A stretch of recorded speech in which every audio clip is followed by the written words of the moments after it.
abnormally born. Paul ends his list of witnesses to the resurrection with himself. He did not see the risen Jesus during the 40-day period between the resurrection and the ascension.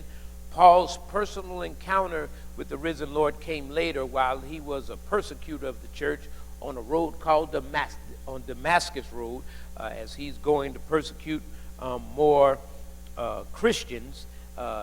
He meets Jesus there on that road.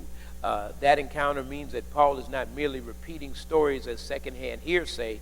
He knows for himself that this has happened because he met Jesus on the road to Damascus. Let's go to the key to faith. Verse number 12, 1 Corinthians 15, verse 12. 1 Corinthians 15, verse 12. But if it is preached that Christ had been raised from the dead, how can some of you say that there is no resurrection of the dead?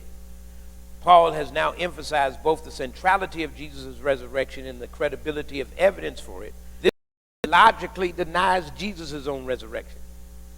If we affirm his resurrection but deny the possibility of bodily resurrection for all people, then we are negating Jesus' humanity. From the dead, the entire Christian message collapses. The Christian life becomes an exercise in futility. Our faith means nothing at all, and we are doing this for no reason whatsoever.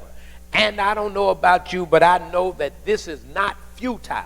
That Christ was raised from the dead, and because he was raised, we too can be raised. That there is resurrection from the dead, and that our faith is not futile. We can still have faith because we serve a resurrected Savior. Okay, come on, let's get to verse number 20. But Christ has indeed been raised from the dead, the first fruit of those who have fallen asleep. Paul pivots from arguing about the centrality of resurrection for all believers to some implications of Christ's resurrection. The agricultural metaphor of first fruit invokes the idea of the choice part of the outset of a harvest.